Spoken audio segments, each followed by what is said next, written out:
in the process of like this account or whatever like has had like super big problems, and so my first deliverable for them was on Friday, and like I got so obsessed with the idea that like I was gonna prove that like I know this account, like I speak your language, like it's for like AI investing and stuff like that, like it's super difficult stuff that it's not in my wheelhouse at all. Yeah. And so I wrote this like 1,000-word explanation of like all these things that like I'm super new to, but I got so like obsessed with like proving to them that like, hey, I actually do know what I'm talking about, that I sent them, or I didn't send it to them, but like I produced something that was like not the kind of page we were supposed to be producing for them.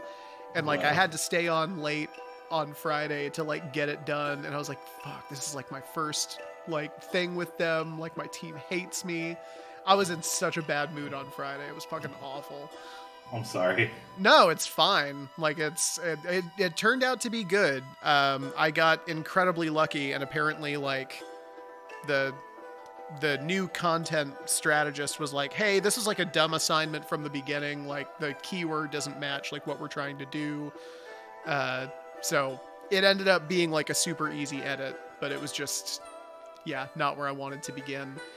By the way, we're live. I decided to start this stream with just recounting ways that I fuck up at work. It's fine. I had one of those the last week, which started me down a spiraling depression. Which is why we weren't here last Thursday, because I basically messaged Taylor like 2 hours before, like, hey, I'm fucking losing it right now. I basically need you to tell me we can't do this. Yeah, no. Because I can't say that, because if I say that... If you say it, then it's giving up, and it's wrong, it's bad. You failure. Yeah. Exactly. We're not especially great at giving ourselves a break when we need it. Nope. Yeah, so Even that's now, that's why we weren't here last week. And we won't be here next week. Corey might, I don't know, do an art stream. I'll do an art stream. Yeah. I won't though, because I'm gonna be on vacation. It's True. He's taking me on vacation. I wish. We do need to go on a vacation at some point. I feel like we've worked on this thing every like week for an entire year, so like that's a vacation, right? Also, me and Taylor have never met in person. Yeah, probably affects it a little bit. We were gonna though. I know. Elstergood, I'm sorry. You scared me with that missing episode. Oh yeah, I'm sorry. I had an emotional breakdown. It's been Everything's fine now. It's been a rough couple weeks. I got glasses. He does. You look That's dashing. New. They actually do look very good on you. Like, thank you. I remember my first pair of glasses. I got them when I was like 5 because my eyes are fucking garbage, and like, they were the worst. Like they were all like these thin wireframe things that look terrible on like a 5-year-old with a bowl cut. No personality on those things at all. You had a bowl cut as a kid too? Oh fuck yeah, I did. Hell yeah, boy. Money? Hell yeah. what up? Dog? Bowl cut gang. Bowl cut gang, rise up. Both of us had parents who were like, I guess, dude. My mom legit cut my hair all the way through high school. Like, literally my entire childhood. I never got a professional one. I had long hair from like 8th to 9th grade. Yeah. Like longer than yours long. Yeah. And I told everyone it's because I was into Nirvana, but it was really... It was because you didn't want another bowl cut? No, it's because I was really into Wayne's World at the time. Oh, no, you told me this. Yeah, that's right. Well, I'm into Nirvana? They're really like Kurt Cobain. No, I had a bowl cut. Basically, all of elementary school, most of middle school, and like starting in 8th grade, I started like my mom tried to like up her haircut game, and to her credit, she did like pretty well for somebody with not like a ton of background in it. But like I started getting like the like short sides and like spiky hair look. Like I've got a bunch of years of that. And then like senior year of high school, I just decided, fuck it, like I'm just gonna grow my hair out. And then right after high school, I got my first actual haircut, which was getting a mohawk. I had mohawk most of my adult life until eventually my chef was like, "You gotta stop." Wait, your chef? Your chef said that? I know, it was bull. I'm like, you're a 50-year-old man who has weed socks on right now. Why are you on me? Right, what the fuck? It's a fucking kitchen. It's this whole thing with me and Rob where he's like, it is because I was his protege, not because I was like, and I'm like, yeah, I know. Elstergum, we did consider messaging you privately to tell you we did. were We legitimately had a conversation about like, should we tell him? Because I feel like he's gonna be really bummed out. Here's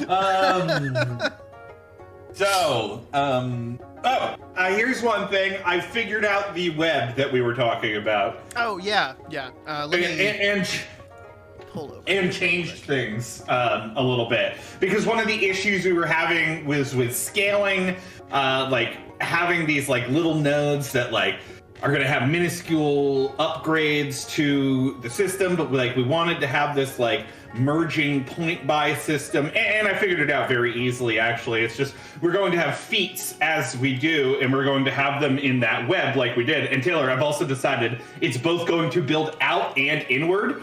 So you can go across the web, across to the different classes, but the little feats inside that we were talking about, the little nodes, are just going to be activator nodes that make whatever section of the web that you're in active.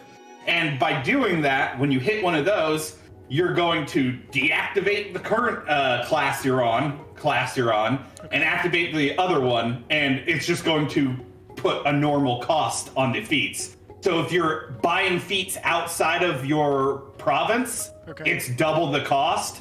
And then once you hit one of those little nodes that lets you activate a province, then you're buying feats in the province that you're in at a normal cost. But the other ones, if you go back, will be double. Okay, so question about that then, because if we're doing that, I can buy feats outside of my current province. Yeah. Yeah, you have to build towards it on the web, but yes. If I'm building towards it, then why do the little nodes matter? Because if I get to that, well, hang on. If I get to that other node in that other archetype, I'm no longer on the original archetype, anyways, right?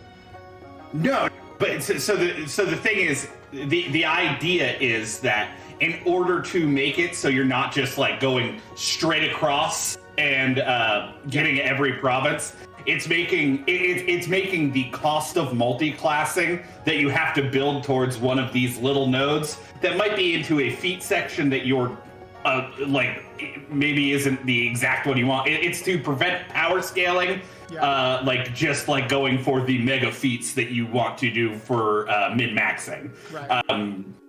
So the idea is like, yeah, I mean, you can build back to the other one. You'll just have to hit one of those nodes.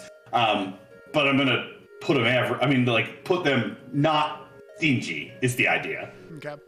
I definitely, I'm having trouble picturing how the navigation versus purchasing process is going to work, but I like it as an idea. I definitely like the idea of doing the whole, like it costs double as much to go outside of like your like province.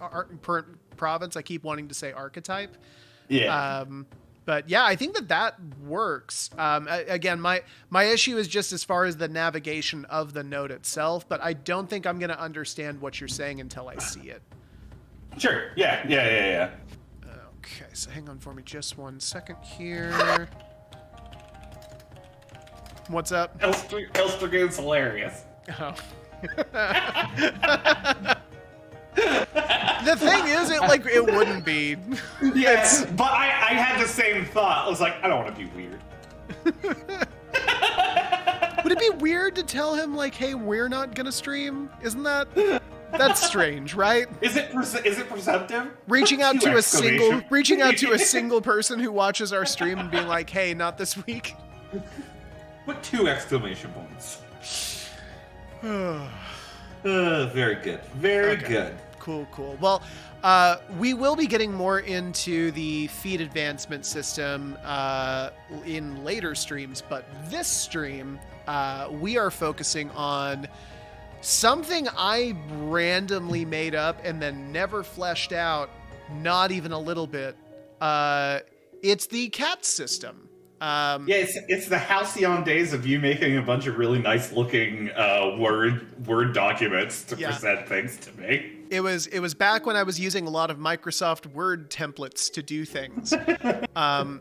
So the KATz system is literally just this. It's known area threats. When we were coming up with the idea of Vault Peddlers, one of my initial homework assignments was to create like the actual contract for like what's included in a contract, what does a contract look like. So I came up with a bunch of stuff like, what do you know about the person investing? Like, what do we know about the area that the job's going to be done in? What is the job itself? What are you getting paid? What are like the consequences? But one of the other things that I wanted to kind of flesh out that I think it would make sense in this world that it would be included in a contract is the idea of known area threats, right? If we're in Ishtas, for example, obviously, right, Duners are potentially going to be a problem. Particularly like rebellious Irish ones. But we got to take a moment for Duner Brining. yeah, exactly.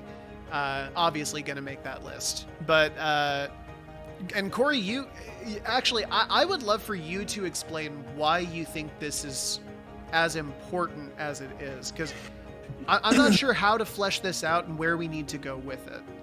Because this is getting me onto, and this is something that we noticed during our playtest, our combat playtest, was that we need to start developing our GM-facing tools, our archivist tool set. Yeah. The things that we're presenting towards the archivist. And I think the known area threats is a good way to like have an in-universe tool that is also like archivist facing, right? Like this is how like these known area threats in this area are going to be how you determine like the difficulty of your enemy factions, the difficulty of your swarms. This is going to be how you determine your die pool that is in contrast to the player's die pool. Right. So I think like taking that name and turning this part of the contract into an archivist tool, both in setting and like as a tool set, is a really just kind of seamless. Okay, so for you in also, your mind, sorry, KATz, I didn't interrupt you. Go ahead. No, go ahead. Also, we can like play it off of you can play it off of like how the characters negotiate too. If they negotiate better, it might like lighten the Oh, interesting. Okay. Right. So it's like it's not just like descriptive, it's like prescriptive, right? Sure. Well, yeah, because that's the thing is like known area threats. The whole idea is like this is what we know is in the area. It's not guaranteed you're going to come across everything on that list, right? Right. So that makes perfect sense.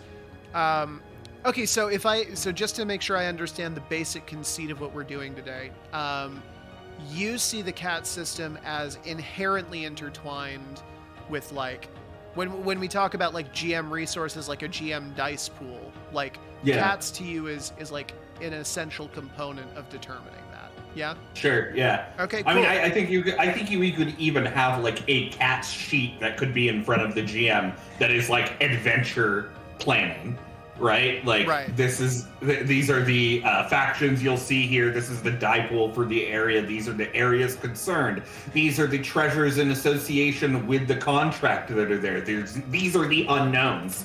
Right? Like, I think we could have a really cool GM tool set here. And it's something we haven't talked a lot about. And like, because we are both forever GMs. The only reason we are not forever GMs is because we've developed a system where we both get to play games.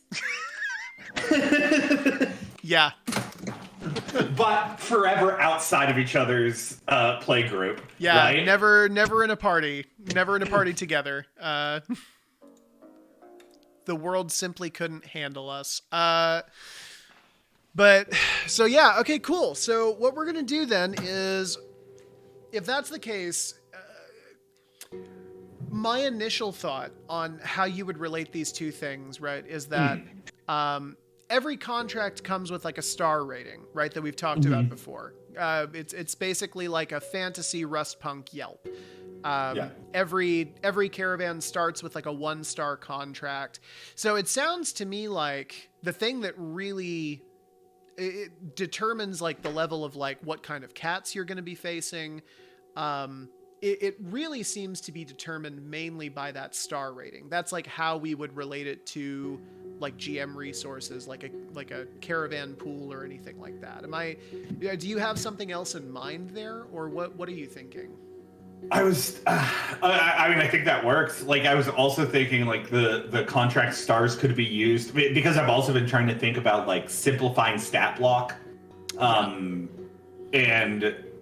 I mean, like, here's the thing, like, we could do something very simple where it's like each enemy, like, if we're NPCs are based on a tier, a polyhedral die tier. This is a D4 enemy. This is a D6 enemy. This is a D7, a D8, D10, D12. And then your contract, whatever contract you're on, once the contract's initiated, is the modifier that goes on all of your enemies in that system. So. Yeah. Right? Like, they just, if it's a 5-star contract, it's difficult. Everything gets a +5 on their rolls.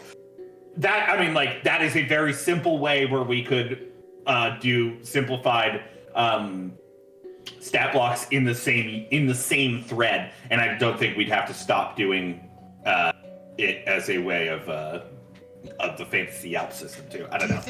Do you think my only concern there is I'm worried we would probably have to set up a different difficulty table, because that's inherently a different rolling system, right?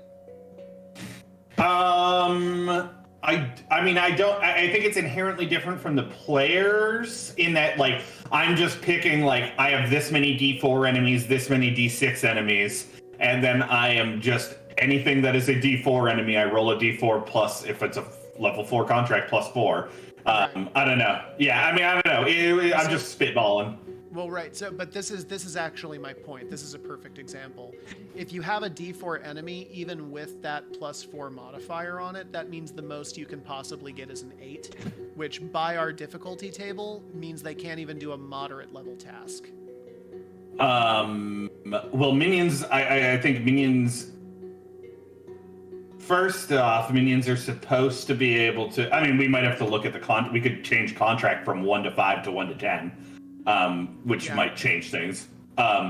And also, I think mooks are supposed to be easy to defeat, so that doesn't bother me particularly.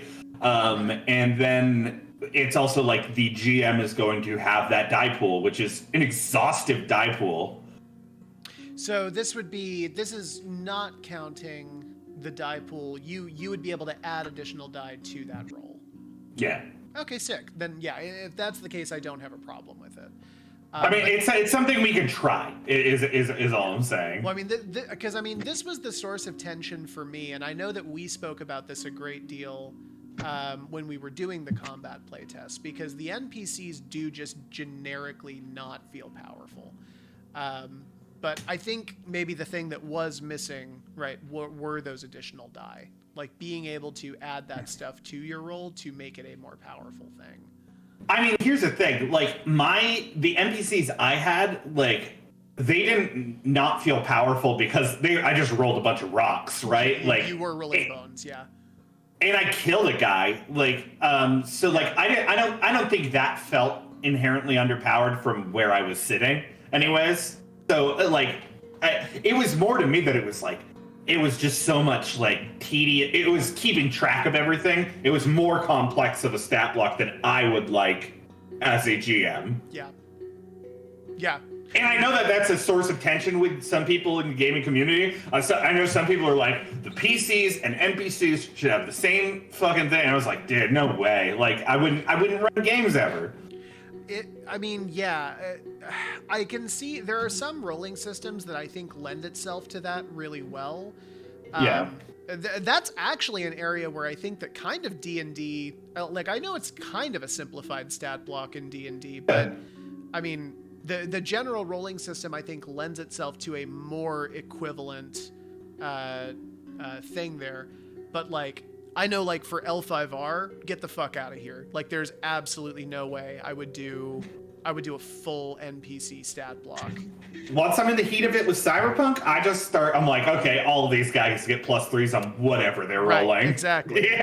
Right. And like, I think more people than not tend towards that. So. Well, and like in like the dice pool thing, like for me when I'm GMing, I mean, typically what I'm thinking is like, okay, like if they're like super high up, then like they're really experienced and they're really seasoned. So I'm going to use like 4 ring die, and then like, is this a skill that this person would likely be good at? Yeah, they're probably okay at it. So they're going to roll 2 skill die.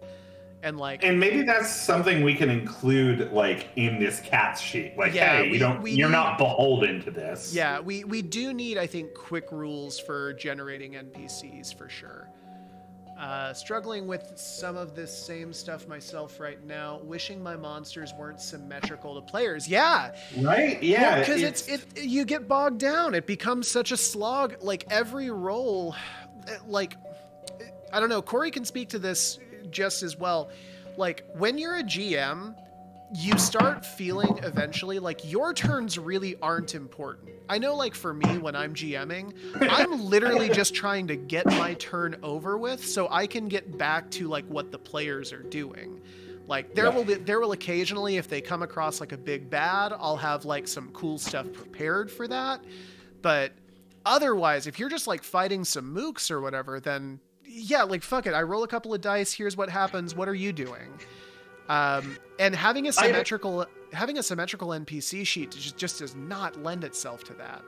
Yeah, I would just like, I'd rather like draw a line in the sand and be like, I understand that is important to some people. Yeah. It is not important to me, and this is like, if that is a cut for you, if that means that you won't play this game, sorry, that's just not the kind of game I want to make. Well, and if it's not the kind of thing that you want to do, then like, fine. Yeah, fucking go for it, dude. You can fucking... Well, you want to make PCs to compete against PCs, go for it. Exactly. Like, there's nothing stopping you from making your own PCs, like, in the place of NPCs, but goddamn, like, I don't need that for the official NPC system. No. Yeah. Okay. I feel you, El Stragoon. So it sounds then like we're tackling a couple of things right now. I think so. We're tackling how do we calculate an NPC dice pool. We are calculating, maybe reimagining kind of the NPC stat block and what it should look like, and making it even more simplified than it was before. And beyond that, I think that's it. Well, I mean, like, I think it's treating the KATz system as like an area stat block, right? Like it's like, this is what we're going. This is what you find in this dungeon. Right. Each monster goes at initiative. Do all your monsters go at once when the GM goes? Like, do you have the GM go woven into the player turns as different monsters are up? I've done this differently depending on which game I was running. I know right now with L5R, I do actually take the time to calculate initiative for everybody separately. Even though it is really tempting to do that, but usually the beginning of a combat for me has like enough of a break to it that I feel okay doing a couple of rolls and figuring that out. I don't know, Corey, how do you handle that? Groups. Well, and here's the thing too, like I've been running Cyberpunk, and like I've been doing like large scale battles and shit for you guys, which is like a lot. Like you guys were in that last adventure, there were like fucking 40 people in there. Yeah. So it's like, well, I'm rolling as groups, and I'm like, I'm distilling everything down as like these guys did this move, right? Do you distill it by like faction, by room, or? I just kind of. I mean, like, here's the thing. With Cyberpunk, I'm more laissez-faire, and I'm just like, I'll grab 6 guys, and, like, you're going. And I'll grab 6 guys, and, like, you're going. Okay, like, yeah.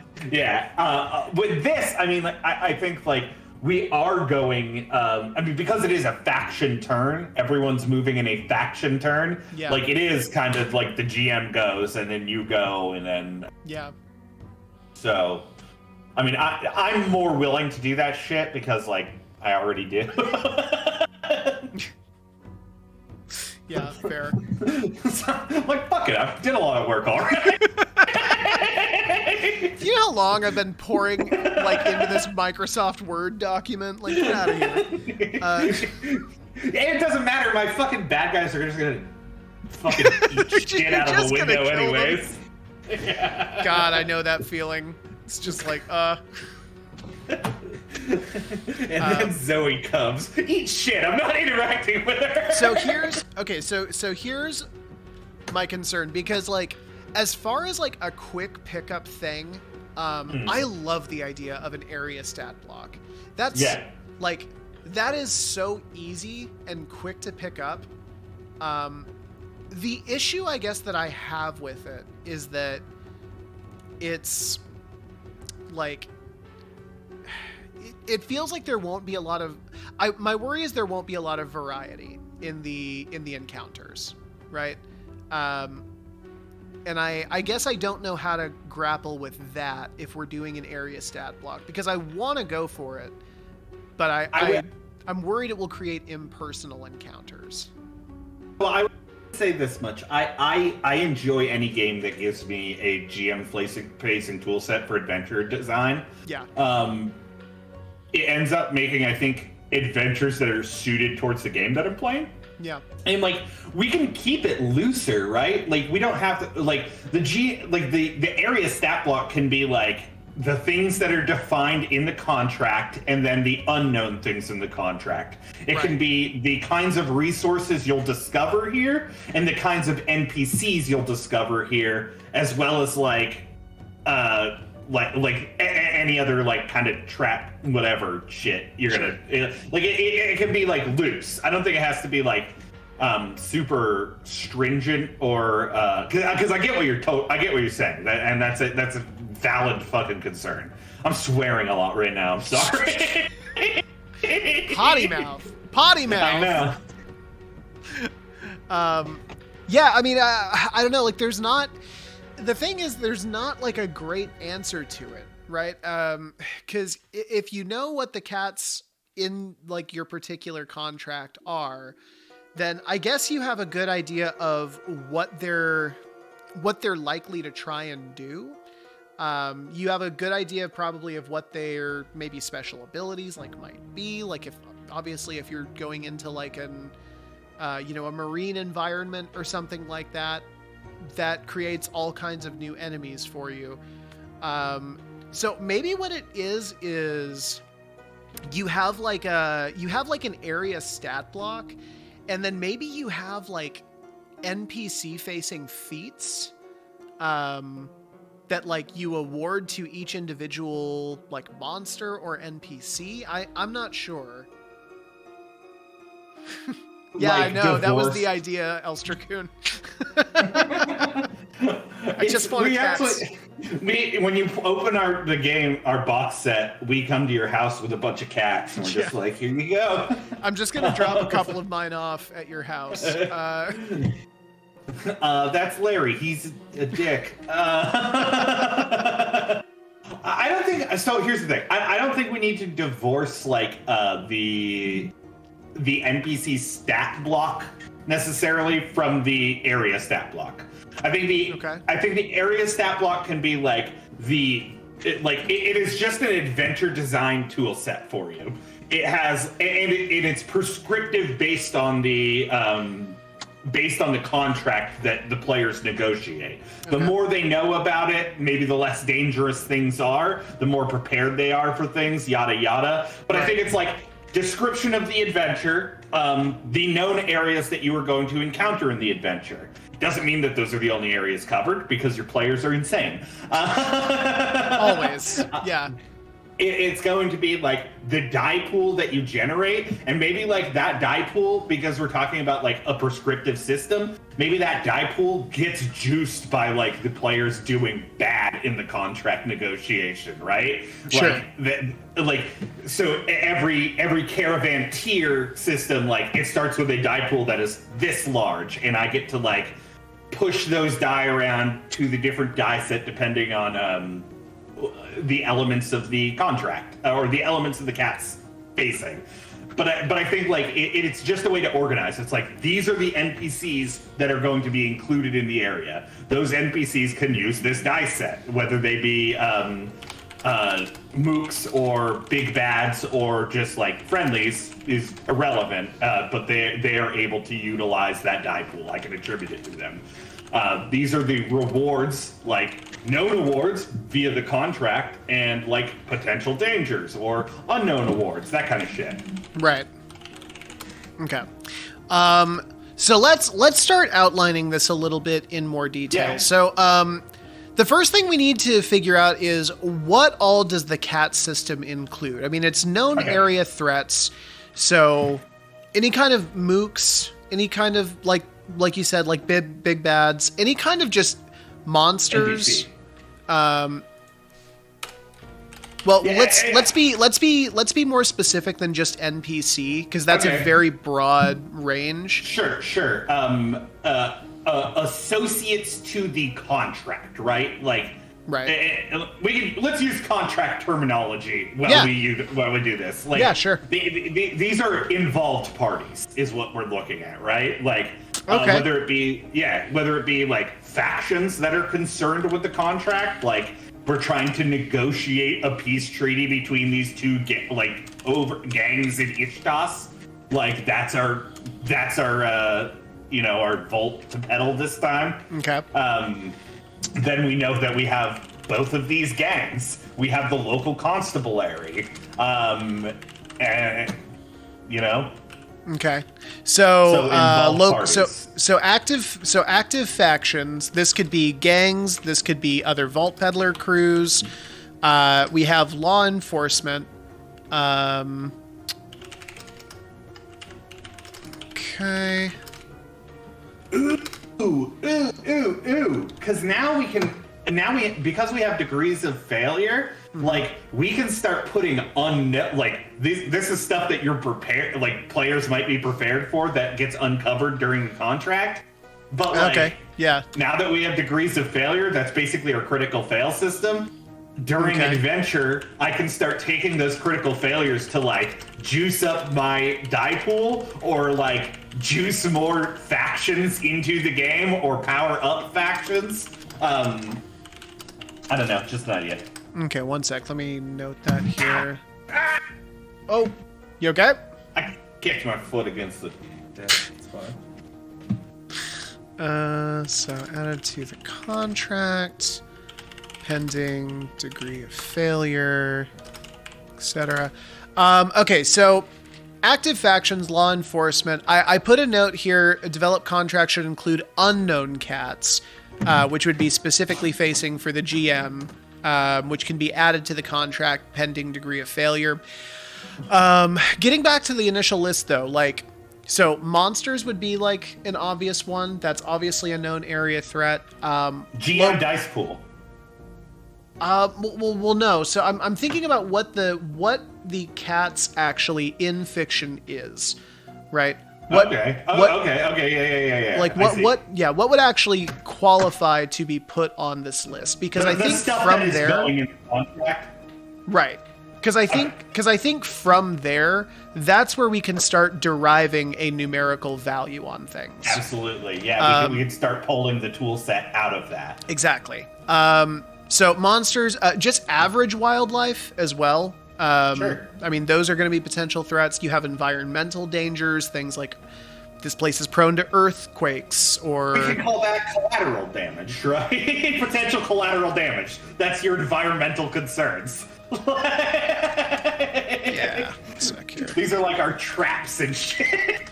I mean, yeah, though. Like, Yeah. that's exactly what I was thinking. Okay, I love this. I love thinking. We have the promissory, which is the person providing the contract. Okay. They wouldn't be a cat, though. I mean, I think they're a part of the contract system. They're a part of the... Okay, but think about what KATz is, right? Known area threats. You're going into this area. These are the potential dangers you will find. Should we just... here's what I'm wondering, though. And feel free to shoot down, but like, if we're going to be making the KATz system, should we be making it on top of the contract system, or should we just be putting contracts and KATz together into one system and then pulling the archivist sheet off of that? That's a really good question. Well, I think it's like, let's simplify. Let's keep it as one thing. Okay. Because this is the issue we've run into before, right? Where we start having too many systems. Right. Okay, so what we're talking about today then is the whole contract system. We're not even going over KATz. This is the whole thing. I mean, we can call the GM side KATz. I just like the name. We don't have to call it that. Look, everybody wants to be a cat. Yeah. Next episode, I'm dressing up as a cat and Taylor's not showing up. Yeah. Gonna be very disappointed if this doesn't pan out. Okay, so hang on for me one sec. So we're gonna switch actually over here, and I'm gonna... Wait, keep it calling it KATz. We'll call it contracts and threats. With a cat.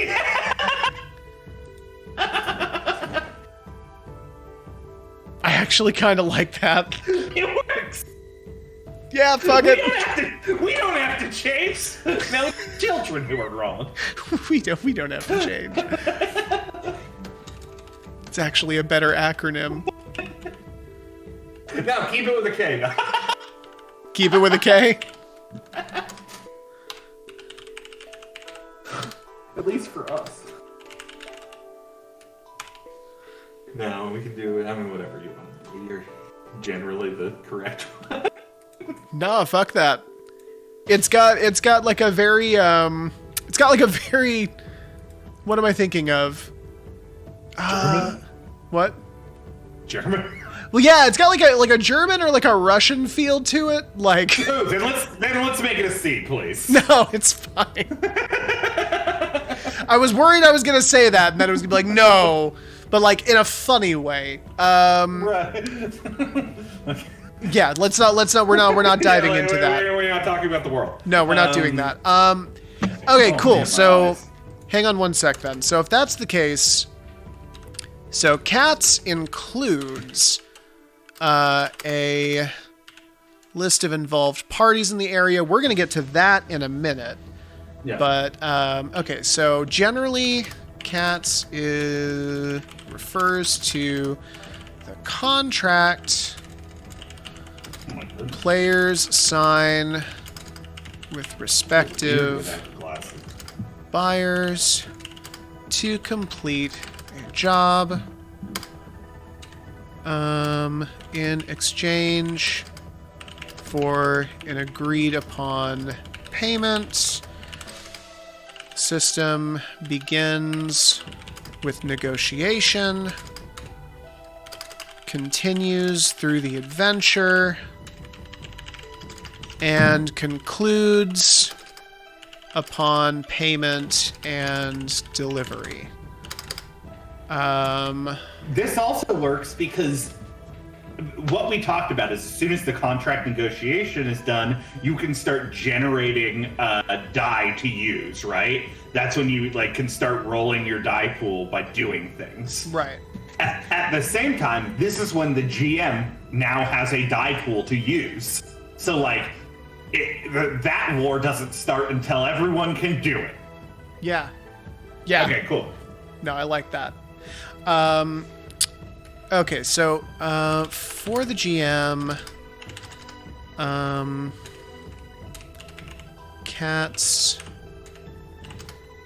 becomes a tool to determine additional resources compared to players' caravan resources, which they can use for NPCs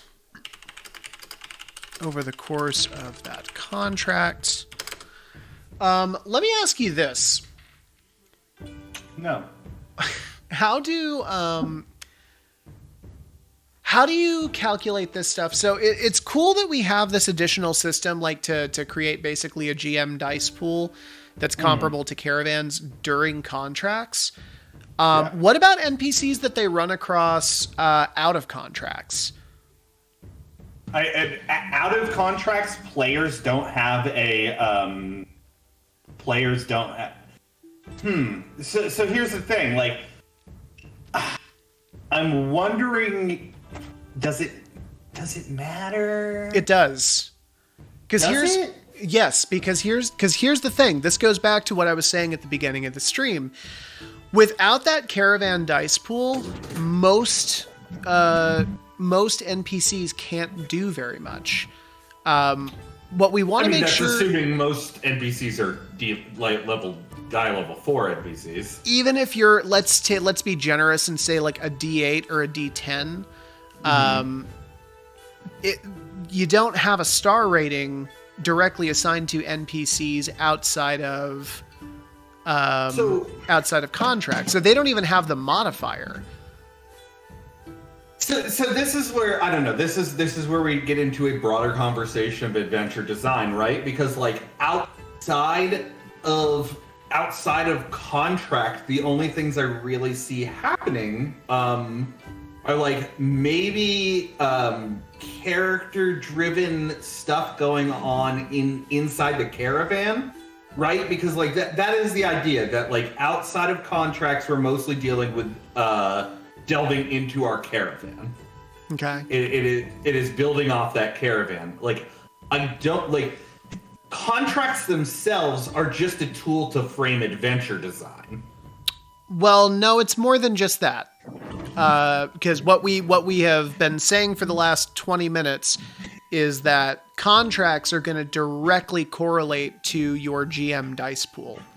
And those are additional resources you can make to make your NPCs more powerful. It's more than just adventure design. But that's what I'm saying. It's core mechanics. Yeah, but that's what I'm saying. Like, adventure design in that, like, outside of contracts, I don't think, like, outside of contracts, the only other thing I see happening in Vault Peddlers is dealing with your caravan. Well, I don't think that's true.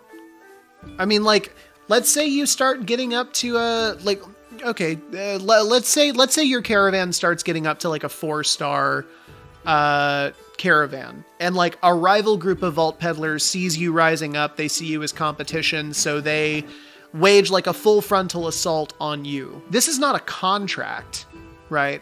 But it's definitely something where you're gonna be negatively interacting with NPCs who, frankly, the players can just steamroll over because their stats are naturally higher.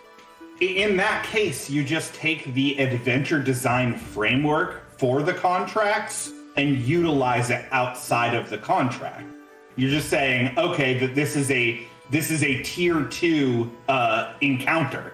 So now I have a die pool to roll on these guys. I don't think we have to think about it just in universe, right? Like, I can divorce the tool set from the contract itself and take the core mechanics into like, oh, this rival Vault Peddler group came upon you. Now I have a die pool to roll on them. Fine. I can generate treasure very quickly. So here's going to be my thing then. If that's the case, since we are not specifically talking about the contract process in fiction, and we're now talking just really about a GM facing tool set, we actually need to name this something else. We cannot have multiple things called contract in it referring to different things. I don't think, here's the thing. I don't think if we're just taking an adventure design document and pulling it off of the fiction and having that as a GM facing tool, I don't think you need to name it something else. I think you can just put a note. Hey, you can use this for outside of contracts. If you encounter a wild monster, just pull the die pool stat block from this and use it. I don't think you need to name it something else. Tell you what, then. Let me go ahead. We're just gonna. I wanna go ahead and just dictate whatever that wording is gonna be. Because I do think that's going to be more important than we're giving it credit for. Okay, so GMs can...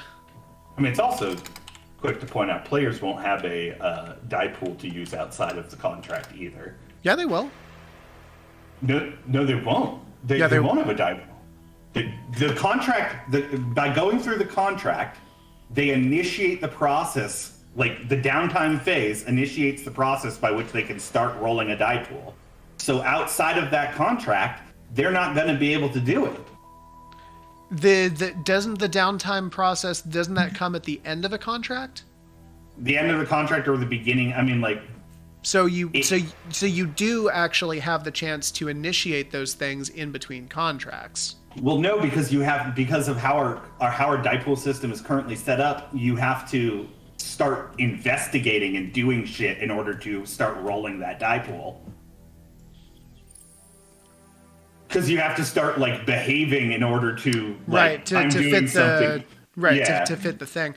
I mean, it still is the case that NPCs would be underpowered compared to PCs, but less so. I mean, it's definitely more of an edge case than I think it is a major concern. Here's the thing, like, we can still do this, right? Like, we can still say, hey, if a situation arises where you need a die pool for a faction, you can pull it from the contract system. So, hang on. Els Dragoon has a question. So, the get the contract phase where you build your dice pool happens without a dice pool.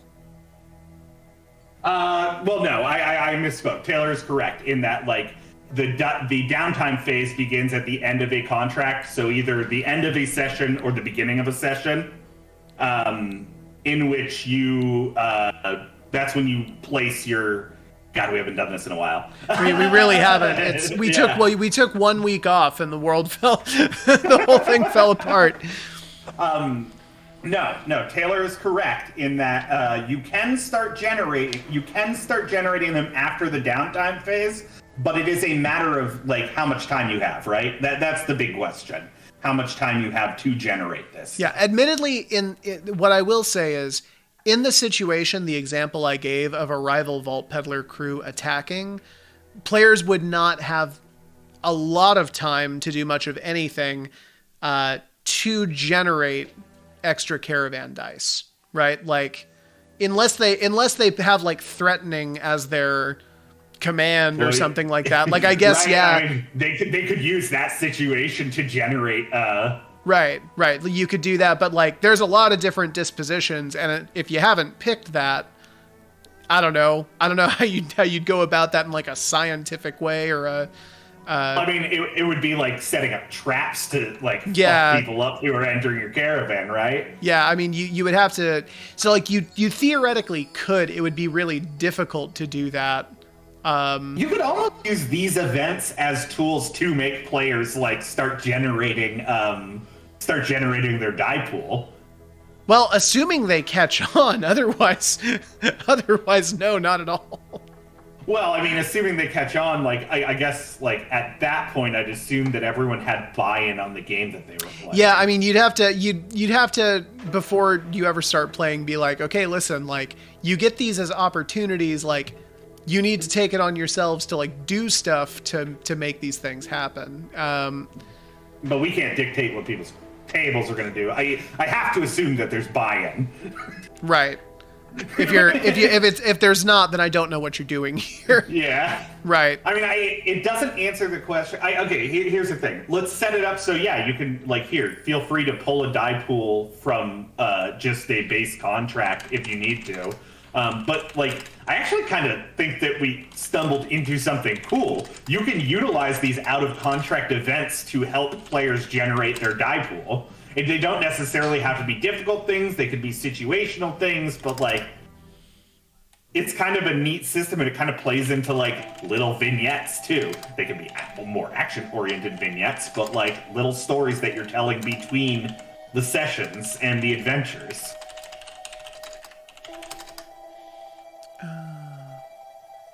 There's a certain amount of work for this stuff. Yeah. Yeah. Let's see here. This is that thing where like we kept on. We didn't expect buy-in from our players for the combat playtests, and we were like, why'd they just fight? What should we do for our combat playtest? Let's make 2 encounters where you're supposed to run away. Right. That was dumb, huh? It's the children who are at fault. Ugh. Yeah, man, we are. Very much. Good eye. Yeah, for real. You know what sucks too, Elstragoon? Taylor's gonna be off next week. So we're gonna be right back here again in like 2 weeks. No, here's the thing. I think that like we've actually stumbled into something that works. Like we can use these like it's furthering the vignette system almost, and like encouraging players to utilize their the what do we call it? The tags that they set up for their different attributes in order to generate their die pool. To your chosen NPC or faction. Let me see here. If applying the resources to a single NPC, use the table below, not built yet. Yeah, I mean, to so here's the thing. Like, we'll have to have a base table for just like this is a contract. This is a level 1 contract exactly. die table. That's So we can kind just of what use I'm that. seeing right now. Yeah. And then like you can juice that according to the contract and make it much bigger and much better based on like how the players play. So Exactly. Yeah. Okay, cool. So I think this works. All right. So here, let's start listing everything that goes into the contract, just like quickly. Okay, cool. So one sec here. Contracts. All right, so I actually have a whole session for this. Give me one sec. So contracts. Let's see here.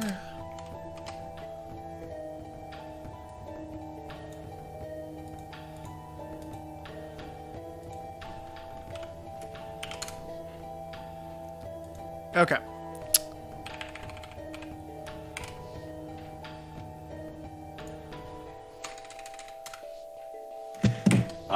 The promissory.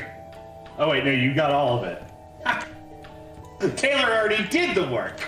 Yeah, no, I'm pulling from the document that I had made prior. Let me see here. So, job summary. We could have one of the jobs that we could build for the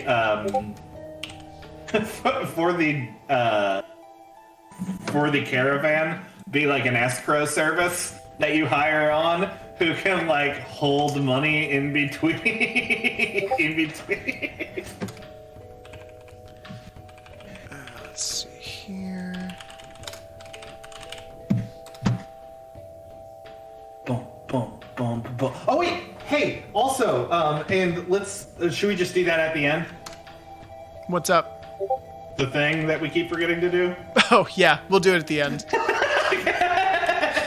God, we're idiots. It's been a rough couple of weeks, y'all. Be patient. I'm sorry, all our wonderful viewers in the future, and also Elstragoon, our very famous and rich viewer from the future. I put it out in the universe. Everybody buy Elstragoon's shit. Elstragoon, King of Spain. Your vision boards are really weird. Okay. Optional goals and then penalties.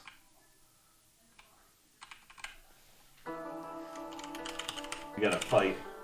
Okay, cool. Oh, you gotta fight one of the designs, the new design I have for the Emperor fights. Oh, God. Beef men are back, dude. I'm so happy. I'm so happy because we didn't have a beef character. I'm really happy for you. I'm glad that you got this. Okay, so this was the listing that I had before in the old document. We can change this stuff. Right. So we have investor information, right? I think what you said was the promissory. We have the location that you're going to be working in. Basically, just what do you know about the particular area? We have a job summary, literally what is the actual contract for you to do. We have known area threats, which was what I was listing down here below. We have listed payment, optional goals. So these are like stretch goals, basically, like things that the promissory wants you to do. It's not like an obligation, but there's additional rewards if you do them. And then penalties, like literally, we don't want to forget the stick, right? We can't get too focused on the carrot. So any notes on what we have here? I don't think so. Like, maybe just like ancillary information about the area, but that's the area, right? Like, yeah, that would be the job site. Yeah. Okay. Well, tell you what, if we come up with anything, we can come back to this list now, and we can do that. A lot is covered by known area threats. Yeah. So, actually, on that note, I went ahead and I did myself a favor here, and I created a sample contract. So we're just gonna put this here.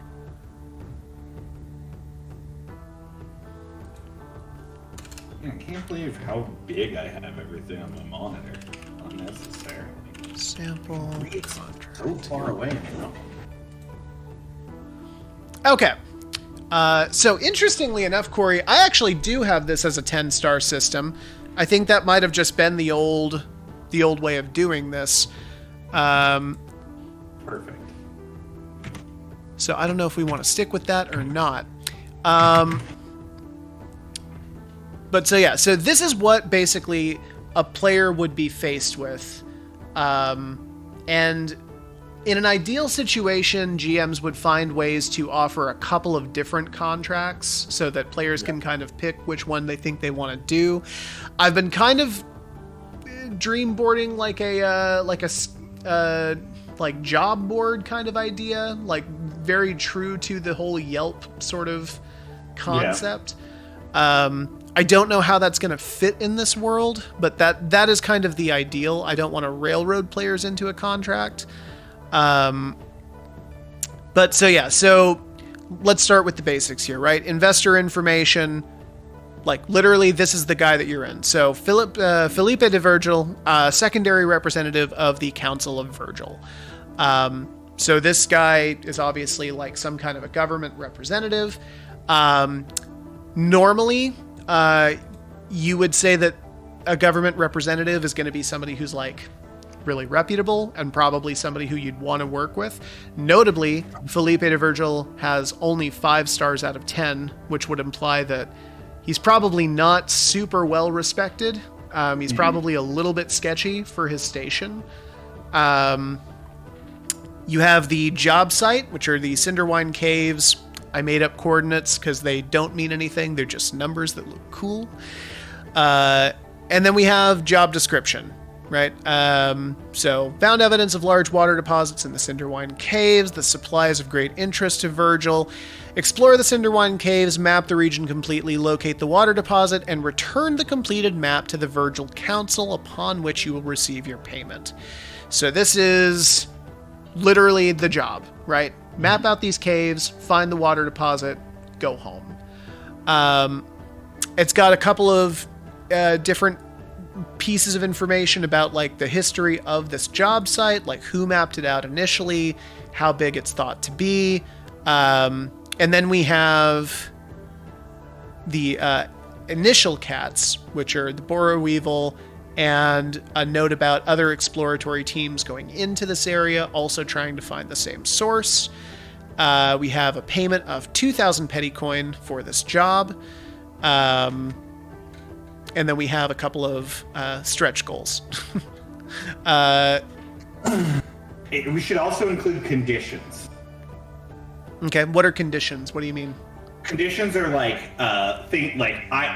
one condition of this is that I don't want any what do we have magic in? I don't want any magic near. I like that.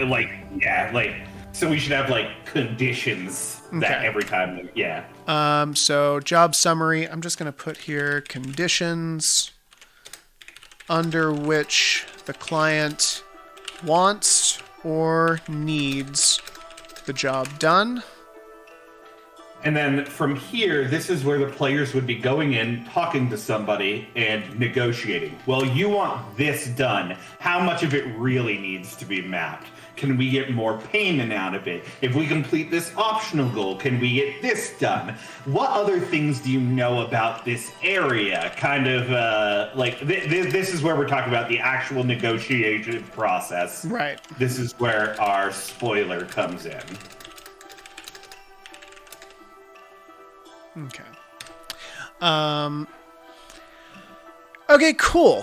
So I think this works. This is like, hey, this is the job overview, and then you bring them into negotiation with the person. They pull it off the board, yada yada. You go into negotiation with the basic job description, and then you modify the contract by negotiating. And what's cool is that will be prescriptive to how the pulling this back to the Archivist tool set. What you do in that contract, how you take that on will be prescriptive. But what I'm seeing is a list of known area threats, and then on my GM side, unknown area threats. And then as the players investigate and look for things and uncover things, more things move over to the known area, or maybe more dangers are encountered because you pissed off the constable. Now we have another threat, which is going to just juice up my die pool. I like this prescriptive ongoing thing going on with the contract system. Yeah. All right. Tight. So I'm just gonna put in here unknown area threats. Ooh. This is where a GM would include. Elstragoon said stipulations over conditions, and he's absolutely right. Oh, stipulations. Yeah. Okay. So information on dangers that the client doesn't know about. We're seriously not doing Danger Zone anymore? Or doesn't want the players to know about. Juice the dice pool.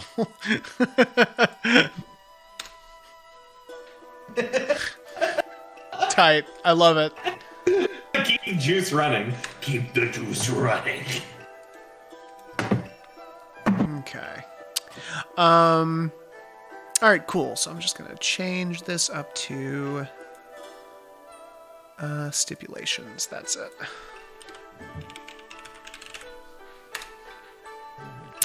All right. So what we need to do now is we need to start thinking about how we're determining this dice pool, right? Yeah. So actually, we can probably look at that tool I made. Maybe we can pull. I had a version 1 of an Archivist tool set. Wait, say that again. I had a version 1 of a Archivist set Vault Peddler's Caravan sheets. Boy, there are a lot of character sheets. Yes, there are. We've been through. Is this the archivist doc? I don't remember what I called it. It's an Excel sheet. Oh, it's an Excel sheet. No, hang on. Maybe it's NPC stat block. Okay. Yeah, NPC stat block and go to. Oh yeah, go to Archivist Adventure sheet under NPC stat block. One sec. Archivist Adventure sheet. Here we are. Oh, sick, dude. Yeah, cool. I mean, so here's the thing, like. You've actually got a lot of the stuff in here that... Yeah, that's on the contract. That's tight.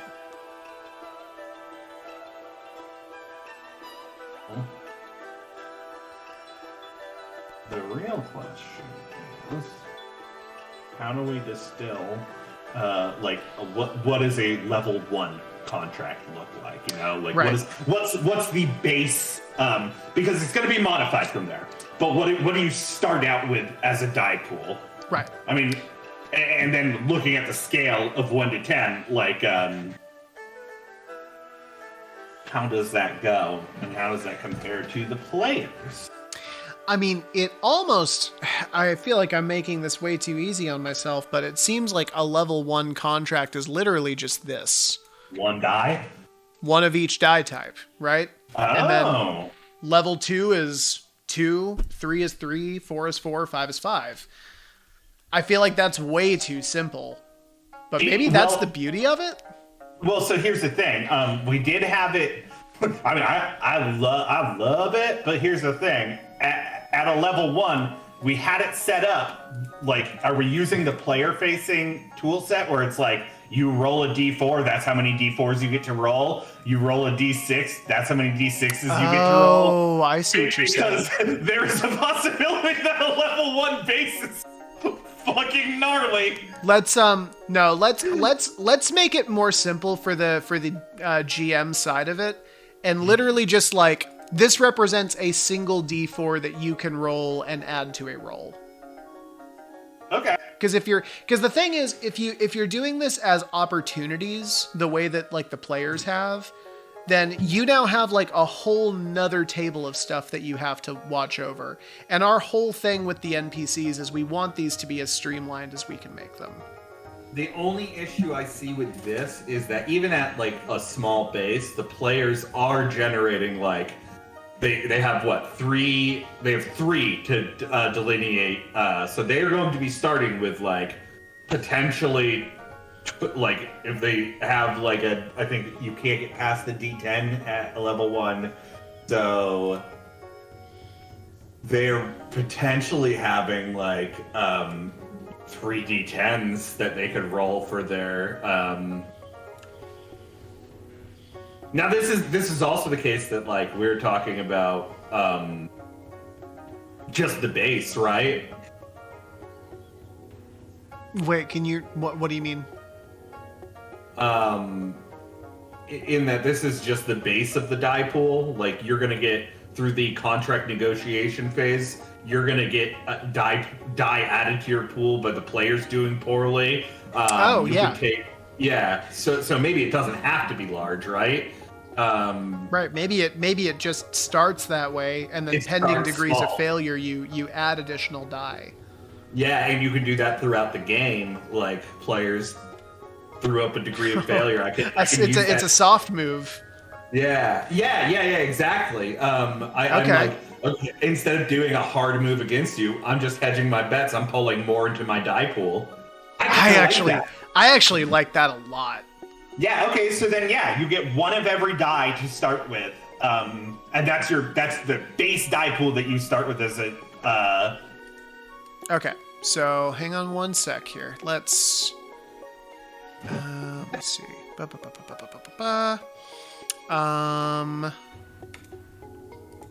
Okay, so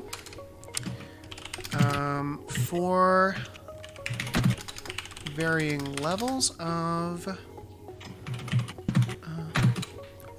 know what it is. Varying levels of contracts are represented with a star level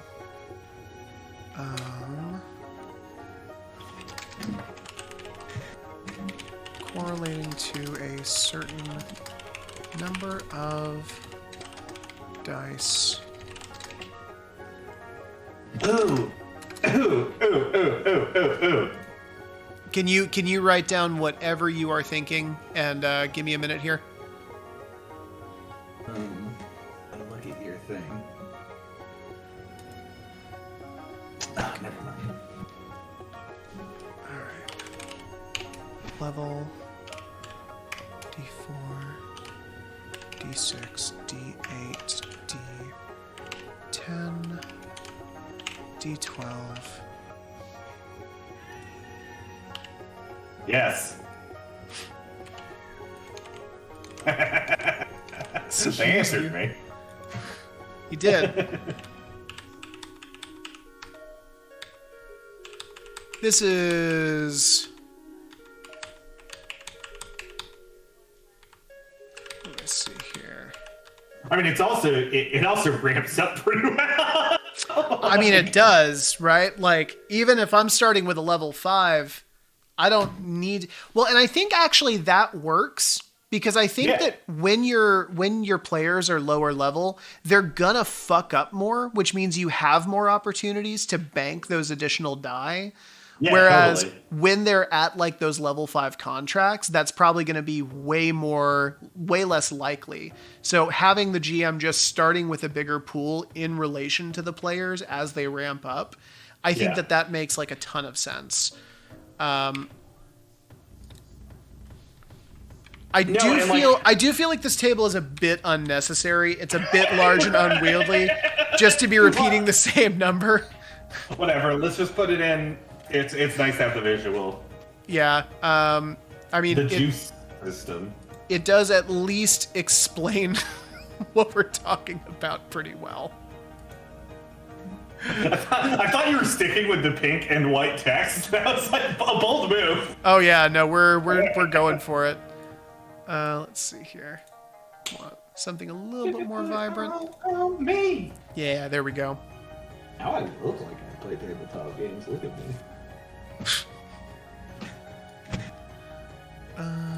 Oh, you know what I can do though? Hang on one sec. I kind of like it pink like that. Ba-ba-ba-ba-ba. Bum, bum, bum, bum, bum, bum, bum, bum, bum. Okay. We're just gonna bring all of these in. Oh, and while you're doing this, let me talk about the fact that I had my players build their ship for Rogue Trader. Yeah. And it was very fun. And I was like, okay, the joint system, like players getting involved building something together is fun for them. Like, hell yeah. It worked. Yeah. Yeah. Yeah, I still need to actually get Rogue Trader. Yeah. Okay, Bye. one sec. Because what I have figured out we can do, it'll make it a little bit better, is I can copy and paste this table. I'm gonna turn it into a drawing. You have to make it 10 big, though. Do we need to make it 10-bit? Oh, right, because the fucking things are... You Dang do it. Ah, You just dang. do. Sorry. No, it's fine. Okay, and that way I can at least have it like kind of wrapping around the text. So it takes up a little bit less room. Juicy, your dice. Okay. So yeah, so this is like the basic idea, right? Like we have a level here, certain number of dice, as represented in the table above. You know, should we include D20 in this and like...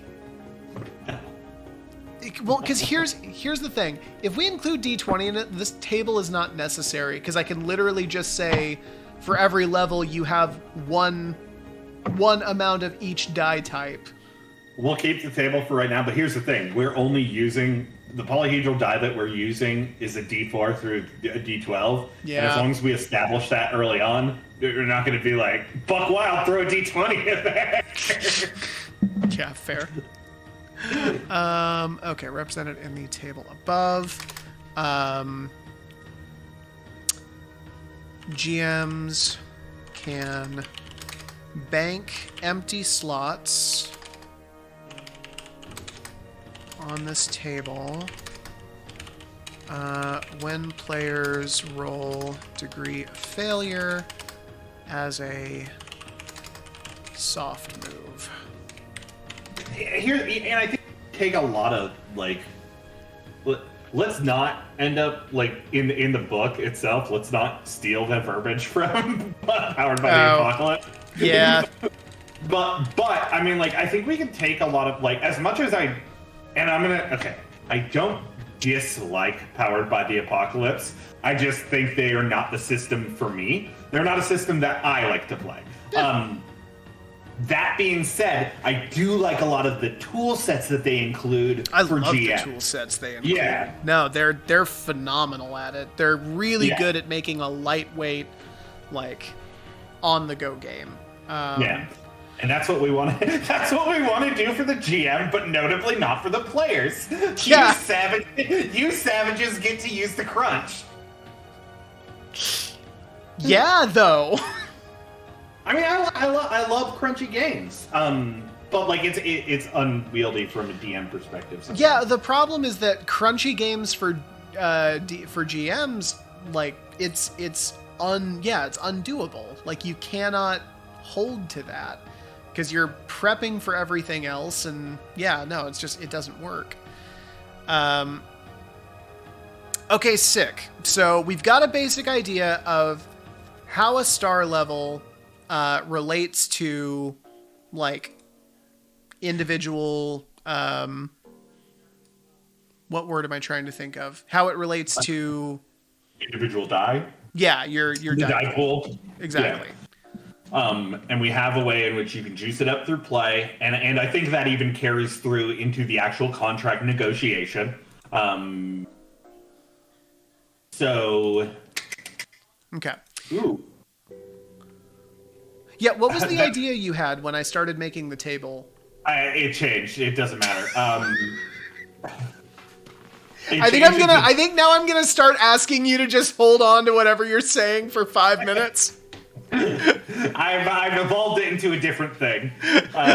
Okay. That's a good way to get me to start mailing you lunatic paper. Yeah. Leslie comes in. Hey, sweetie, what is this thing that's just shoved into a manila envelope? Those are the notes for the game I'm working on. Hold on. I need to organize these. I'm going to need a lot of red yarn. Gonna need a lot of red yarn and about 10 hours this weekend. So actually, I was thinking, we were talking about like pulling the like base die system for these encounters out of like if we're using degrees of failure as a way to generate die for your die pool, it's almost something you don't have to worry about because as you play, you're going to generate them anyways.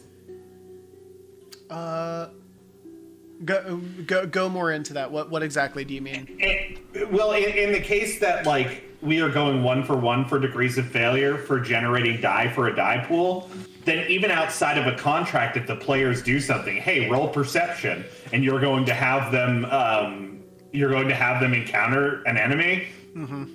Will they fail on that roll of perception? Boop, boop, boop. I have die for my die pool. They fail on their attack roll. Boop, boop. I have die for my die pool. It kind of solves itself. I'm not saying that we don't have to include it, but like if you have very minuscule, You're right? you're saying we may not need a preset thing by level at all. It just might be something that naturally generates itself.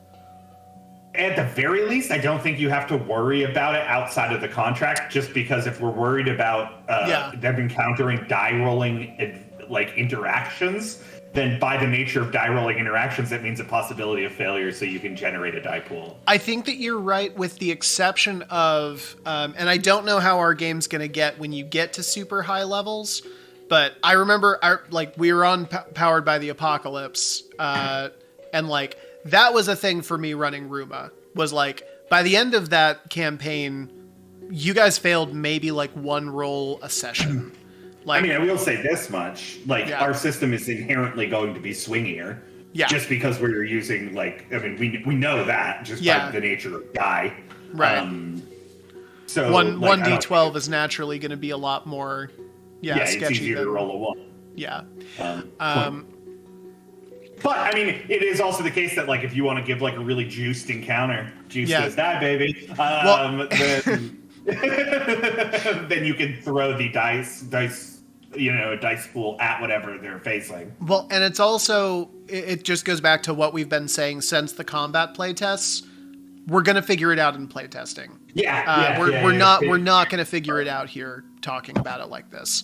So should we, next session I will be doing an art stream, and then after that, I guess at that point we should probably like start pulling the archivist sheet off of this, and then what else do we need to figure out before we actually start?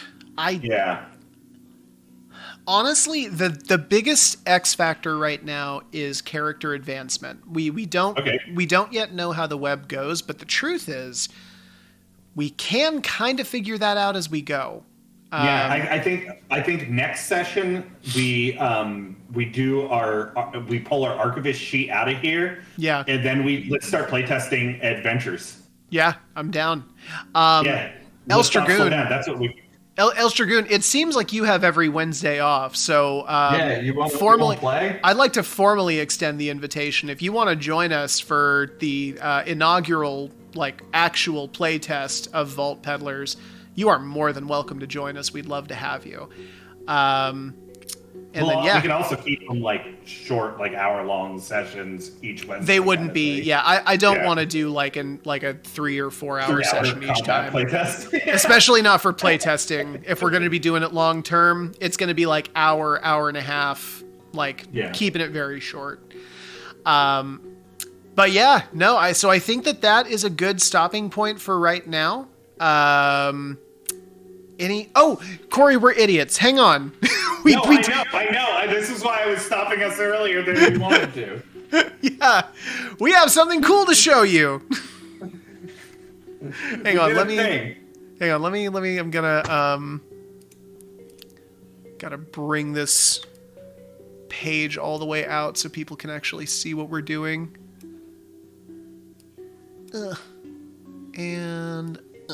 Okay. I'm gonna open up.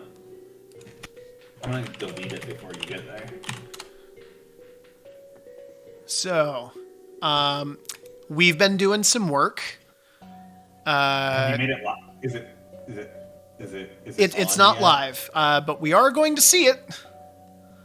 Okay.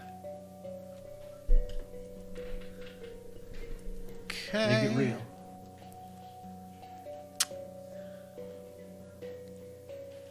So we are... What the hell is this? Okay, there we go. I was like, what the fuck is this shit? We have a website, y'all, and you're going to watch us take it live. 1, 2, 3. This baby is going public. Save. Done. You can now go to tgsgames.com, and we still don't have a ton on it. My personal favorite page here is Corey's art gallery, which features all of his very cool stuff. Hang on for me just one sec. I'm actually just going to go to the site. tgsgames.com, baby. So we have this very cool art gallery, which has like all of Corey's stuff put in one place. It is tight as hell. I don't know. It's so cool watching all of this stuff get put into the same place. I have also been hard at work doing what I do for my actual job. I write blog articles for corporate clients, and so I thought maybe it might be a good way to generate some stuff, writing some blog stuff. So if you're interested, I do hope you enjoy our very first article titled "A One-Way Ticket to Beeftown: Learning to Love Critical Failures." But yeah, so this is going to be something that we are hopefully going to be adding to regularly. We're honestly kind of behind the game as far as getting this published. We meant to do it like 3 weeks ago, and we keep forgetting to do it. So we're doing it now. But yeah, so on that note, I think that we are done here. We do want to thank you so much for joining us for tonight's stream. But yeah, I'll see you in a couple weeks. I'll see you next week when I'm like doing something dumb. And also, El Dragoon, offer stands if you would like to be on the playtest. Yeah, no shit. Like, let us know. But yeah, thank you. Thanks everybody. See y'all later. Bye. Bye.